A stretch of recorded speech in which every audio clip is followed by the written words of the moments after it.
നമസ്കാരം. കഴിഞ്ഞ ദിവസമാണ് ഏറെ ഗുരുതരമായ വെളിപ്പെടുത്തലുകളുമായി ഹേമ കമ്മിറ്റി റിപ്പോർട്ട് പുറത്തു വന്നത്.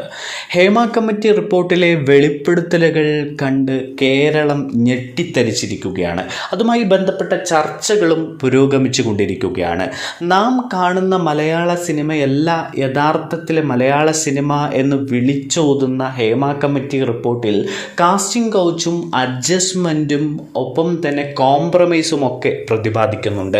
മലയാള സിനിമയിലെ നടിമാർക്ക് നേരിടേണ്ടി വരുന്നത് വലിയ രീതിയിലുള്ള വിവേചനമാണ് എന്ന് ഹേമ കമ്മിറ്റി റിപ്പോർട്ടിൽ ഊന്നി പറയുന്നുണ്ട്.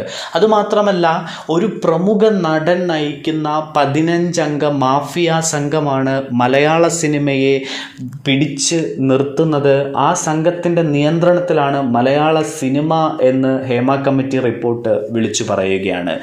ഹേമ കമ്മിറ്റി റിപ്പോർട്ട് പുറത്തു വന്ന് സമയം ഇത്രയായിട്ടും അതിൽ യാതൊരുവിധ നിയമപരമായ നടപടിയും സർക്കാർ കൈക്കൊള്ളുന്നില്ല എന്നതാണ് ശ്രദ്ധേയമായ കാര്യം.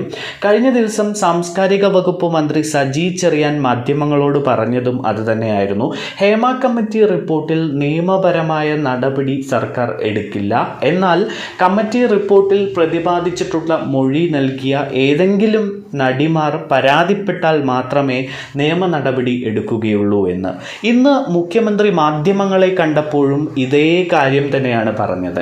അതിനർത്ഥം വമ്പന്മാരെ തൊടാൻ സർക്കാരും പേടിക്കുന്നു എന്ന് തന്നെയാണ്.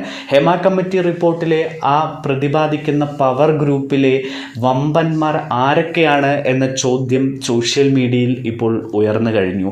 എന്തുകൊണ്ടാണ് ഇത്രയധികം ഗുരുതരമായ ആരോപണങ്ങൾ ഉണ്ടായിട്ടും ഹേമ കമ്മിറ്റി റിപ്പോർട്ടിൽ നിയമപരമായ ഒരു നീക്കത്തിന് സർക്കാർ മുന്നിട്ടിറങ്ങാത്തത് എന്ന ചോദ്യമാണ് നാലുപാട് നിന്നും ഉയരുന്നത്.